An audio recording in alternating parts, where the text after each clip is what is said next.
Now let's turn things over to Sydney, the news making headlines across America. Netflix's new #1 show, Monster, the Jeffrey Dahmer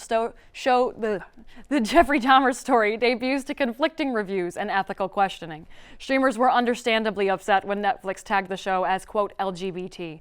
Dahmer's 17 victims consisted mainly of gay men of color. Additionally, those directly impacted by Dahmer have complained that they were not informed about the show's production, despite the inclusion of scenes like the reenactment of a victim's sister's breakdown on the stand in 1992. There is also debate on the ethics of major studios casting traditionally attractive actors such as Zac Efron and Evan Peters in serial killer roles, romanticizing them to the public. A Detroit woman in 2021 Miss Michigan Taylor Hale made TV history Sunday night when she became the first black woman to win Big Brother in the show's 22-year history. In addition to winning the $750,000 prize, she was the first house guest to ever win the grand prize and America's Favorite House Guest in the same season. Russia conducted mass polls in Ukraine asking citizens their opinion on living under Russian rule. According to the Associated Press, Russia claims the citizens are for the annexation of the regions from Ukraine. However, there is evidence largely pointing to numbers manipulation by the Russian government.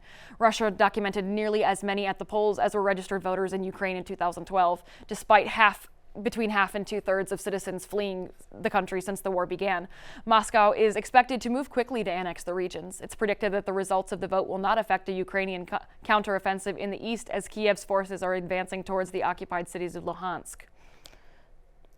Hurricane Ian has quickly become one of the most powerful storms recorded in the United States history. Nearly 2 million people lost power Wednesday as the storm raged. Many are still trapped in flooded homes. A hospital in Port Charlotte's ICU roof was ripped off in the storm as their emergency room flooded. The Category 4 storm hit the coast south of Tampa with 150-mile-per-hour winds. The storm previously claimed 2 lives in Cuba before hitting the States. Ian has been downgraded to a tropical storm as it continues to move through Florida. Bruce Willis can be proud of NASA as they make their first successful mission to redirect an object in space. The spacecraft DART intentionally crashed into an asteroid about 7 million miles away at 14,000 miles per hour. This was the first successful planetary defense test conducted by NASA. Mission Control's Elena Adams says Earthlings should sleep better and that she definitely will. What? Oh my gosh. Oh, wow.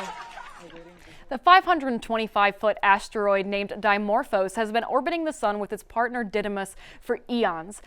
NASA thinks this makes it the perfect object to practice saving the world.